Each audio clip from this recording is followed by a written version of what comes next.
was already pre-recorded, so it was beautiful.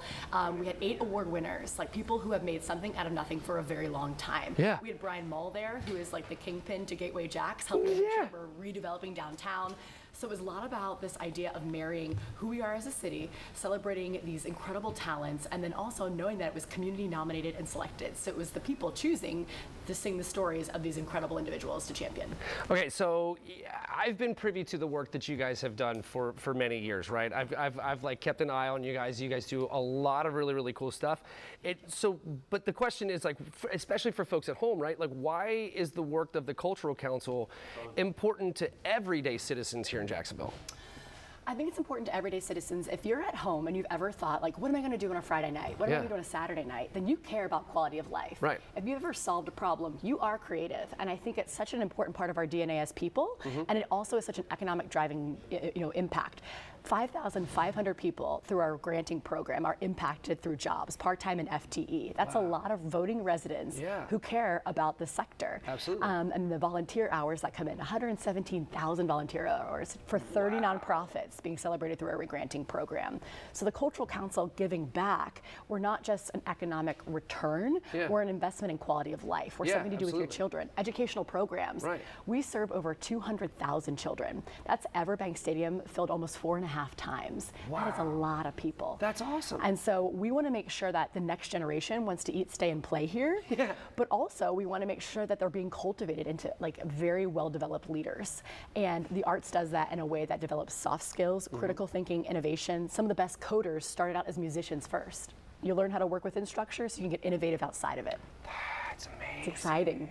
That's why we care. Art's the jam. I'm telling you, I'm So seriously, ready. see, and, you know, as a musician, as an actor, and as an entertainer at large, right? Like, the work that you guys do for our city is really important to me, right? It helps, honestly, it helps to keep me employed. Right? Okay, so let's talk about that a little more. So how is the arts and culture sector a destination builder for Jacksonville? So when we think about the state of Florida, and we think about people going to Tampa, Sarasota, Orlando, Miami, all these wonderful cities, where are they going to experience restaurants, culinary arts, visual arts, performance arts, theaters, movies, film and television, all those things drive why we go to a place.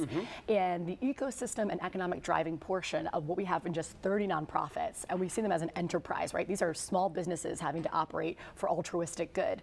$143 million in economic impact. Wow. If we're able to leverage the cultural tourism side of that, we can drive people here to experience our symphony, MOSH, MoCA, Cathedral Arts Project, Jacksonville Children's Chorus, JAMS. There's so many organizations that are helping shape not just next generation, but destination building and telling the story of Jacksonville through this lens of there is not just something to do here, there's something to thrive here. And there's different personalities throughout our city as you go to different sectors that are celebrated in different ways. So there's a lot to enhance. And when we think about downtown development, 131 million of our economic impact is focused downtown. So our developers, our partners, our downtown champions and activists should be very much concerned about what we're doing with arts and culture as far as funding, because it helps ignite and invigorate what it feels like to be in a center and in a mecca. Every time I talk to you, I get so swole up about Jacksonville.